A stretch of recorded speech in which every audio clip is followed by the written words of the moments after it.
साथियों, आज सबसे पहले मैं अपने देशवासियों को सत सत नमन करते हुए वंदन अभिनंदन करता हूँ और इसी उपलक्ष्य में मैं अपना परिचय देता हूँ। शिव मूरत Sharma, 3rd degree black belt karate master एवं पूर्व विधानसभा प्रत्याशी और राष्ट्रीय संप्रेक्षक मौलिक अधिकार पार्टी, उससे मैं बिलोंग करता हूँ। और साथियों, आज कुछ भूमिका पर वार्तालाप करना चाहता हूँ और जहाँ तक हो सके साथियों, हमारे फेसबुक पर 5000 लोग जुड़े हुए हैं और कम से कम 200 ग्रुप है, हजारों लोग संख्या है हमारे पास में। तो इसलिए साथियों, वीडियो को शेयर और लाइक जरूर करें, क्योंकि साथियों जब वीडियो शेयर करेंगे तो लोगों के अंदर ये भावना जागेगी और कुछ पढ़ाई लिखाई पर उनका ध्यान जाएगा। इसलिए संविधान की भाषा मैं आज आप लोगों के सामने उसी तथ्य पे विचार विमर्श करूंगा और इसीलिए साथियों इस वीडियो को लाइक और शेयर जरूर करिएगा। कृपया मेरी आप लोगों से यही विनती है, और वीडियो देखोगे तो बहुत अच्छी लगेगी और समझ में आएगा, आगे चल के आपके बाल बच्चों को भी समझ में आएगा। इसलिए पूरा वीडियो देखने का मैं आग्रह करता हूँ। और साथियों, आज कुछ भूमिकाएं हैं जो उस तथ्य पे मैं वार्तालाप कर रहा हूँ। विश्व के शासन प्रणालियों में राजतंत्र, अधिनायक तंत्र, कुलीन तंत्र, लोकतंत्र, स्वच्छंतंत्र, प्रजातंत्र आदि प्रचलित है। भारत में प्रजातांत्रिक शासन प्रणाली लागू है। प्रजातंत्र शासन प्रणाली में देश की मालिक जनता है, मतदाता ही सरकार है। सांसद और विधायक जनता के प्रतिनिधि हैं। अधिकारी कर्मचारी जनता के नौकर हैं। शिक्षक राजगुरु हैं, चिकित्सक राजवैद्य हैं, न्यायाधीश न्यायपालक हैं। सबको अपने कर्तव्यों के अनुरूप सम्मान अधिकार प्राप्त है। सबको संविधान प्रदत्त अधिकारों के अनुसार अपने कर्तव्यों का निर्वहन करना चाहिए। साथियों, लेकिन आज देश में आपदा और अराजकता के दौर में ऐसी विडंबना चल रही है, और जब मतदाता ही सरकार है तो सरकारें क्यों मतदाता को परेशानी में डालती हैं। साथियों, आज सबसे पहले तो मैं नोटबंदी पे बात करना चाहता हूँ। जब नोटबंदी हुई तो किसका फायदा हुआ? आम जनता तो मारी गई ना। और वो नोट किसके हित में आई? पूरा काला धन बोलते थे लेके आऊंगा, काला धन नहीं आया। और नोटबंदी करने के बाद एटीएम भी धोखा दे गई। लोगों के घर में शादी और विवाह जो हो रहे थे वो सब ठप हो गए थे। उस दृश्य को देख करके लोग अपनी आशाएं खो बैठे थे। लाइन में खड़े हो करके परेशानी उठा करके तो भी उनको पैसे नहीं मिल रहे थे, जो कि उनका खुद का अपना पैसा था। तो साथियों, ये सरकारें ऐसी चलाई जा रही है, मन मुताबिक अपने काम कर रहे हैं और जनता की ओर नहीं देख रहे हैं। वो नोटबंदी से किसका भला नहीं हुआ। और दूसरी बात, नोटबंदी हुई, 2000 की नोट आई प्रचलन में, लेकिन वो भी बंद कर दी गई। अभी बताइए, 1000 की नोट चलती थी, क्या वो खराब थी? उसमें सोना लगा था या इसमें हीरा लगा था? क्यों ऐसा हो रहा है देश में? मन मुताबिक जो है अपने सब कार्य किया जा रहा है। दोस्तों, ये अपने देश की ऐसी विडंबना है कि सरकारें चलाने का नाम तो लेती हैं कि मैं सरकारें बहुत अच्छी तरह से चलाऊंगा, लेकिन ये धोखा है। बीजेपी हो या कांग्रेस हो, सब अपनी अपनी ही रोटी सेकने में जुटे हुए हैं। क्योंकि ये नोटबंदी क्यों की गई आप लोग को पता नहीं है।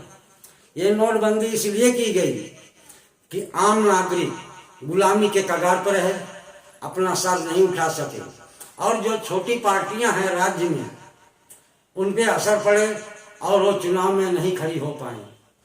तो इसलिए साथियों, ये सब सरकारें की नीतियां हैं, इस पे आपको ध्यान देना पड़ेगा। फिर उसके बाद में देखिए क्या हुआ, जीएसटी चालू हुई और जो छोटे व्यापारी थे, उद्योग धंधा कर रहे थे, उनके व्यापार पे ये कितना असर पड़ा।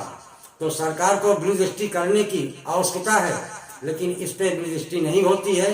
सरकार ने खाली अफवाहें, योजनाएं, 200 योजना, लाडली योजना, यहाँ की वृद्धा पेंशन भी बंद कर दी गई है साथियों।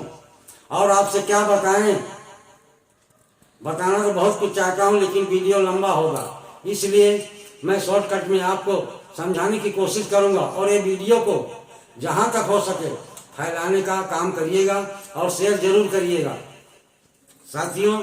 फिर उसके बाद में कोरोना आया, कोरोना में पूरा देश तबाह हो गया। कोई दवा नहीं, कोई वेंटिलेटर नहीं, कुछ नहीं। सरकारें हाथ बैठा करके, बंद करके एकदम अपना काम शांतिपूर्ण से निश्चिंत होकर बैठ गई थी। खाली बजाओ, कोरोना भगाओ, यही हमारे देश में उनका उद्देश्य था। और कितनी कब्र खुदाई गई, मरने के पहले भी कितनी कब्र खुदा के रखी गई थी दोस्तों, ये हमको ध्यान देने की जरूरत है। कितनी लाशों को कुत्ते नोच नोच के खा गए, ये हमें सोचने की आवश्यकता है दोस्तों।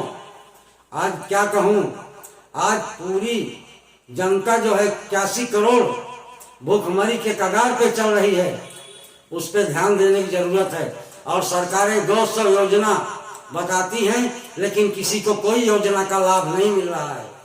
तो साथियों, इस पे ध्यान देने की जरूरत है।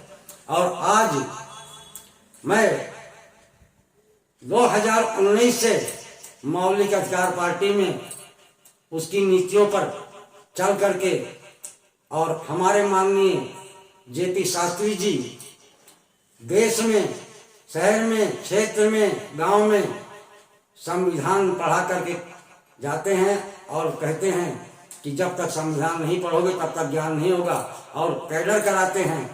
तो साथियों, ये हमको ध्यान देने की जरूरत है। संविधान आपको कोई बताता नहीं है, कोई नहीं बताता है, सब अफवाहें झाड़ते हैं, लेकिन संविधान कोई बात नहीं बताता है।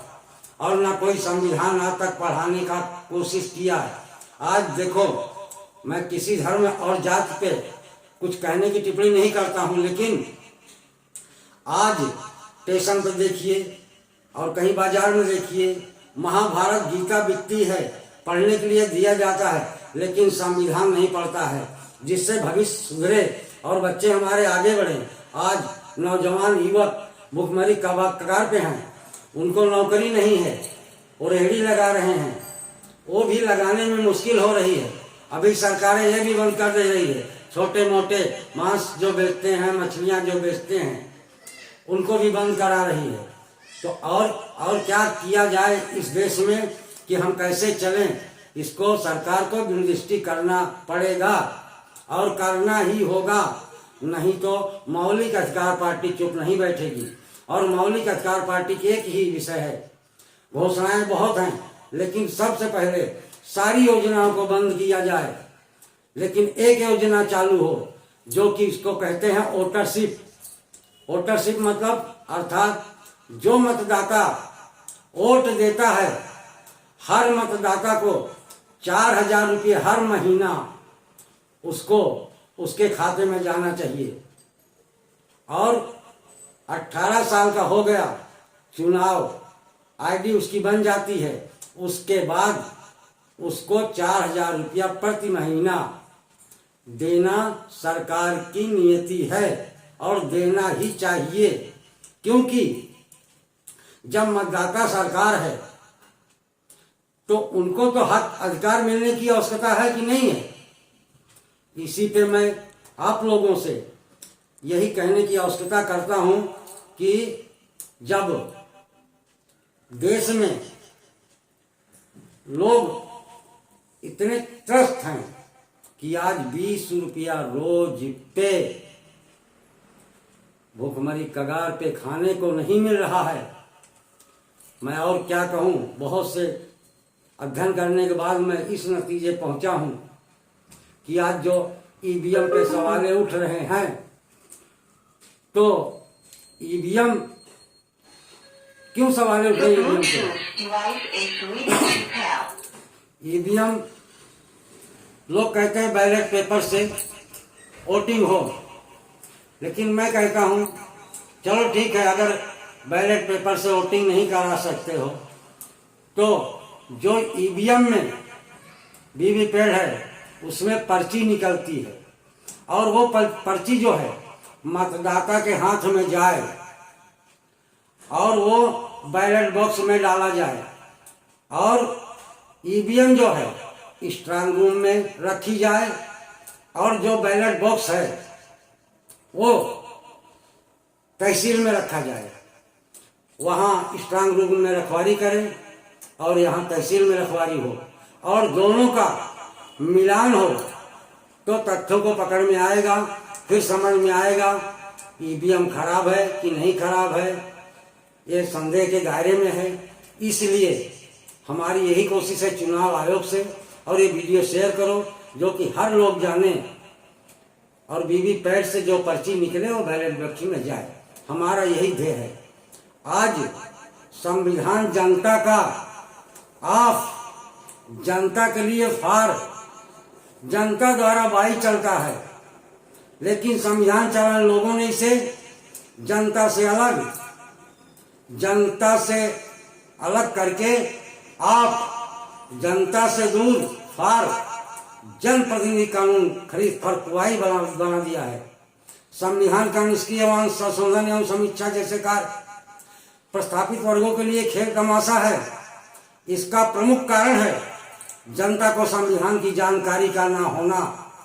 संविधान निर्माता डॉक्टर अंबेडकर ने कहा था संविधान घर घर तक पहुंचाया जाए। इसका मतलब माध्यमिक शिक्षा में एक विषय के रूप में संविधान की प्रस्तावना, मौलिक अधिकारों, राज्य के नीति तत्वों, मानव कर्तव्यों, मानव मूल्यों तथा जनप्रतिनिधि कानून का ज्ञान करा दिया गया होता तो संविधान से छेड़छाड़ करने कोई हिम्मत न जुटा पाता तथा चुनाव में हेराफेरी न हो पाती।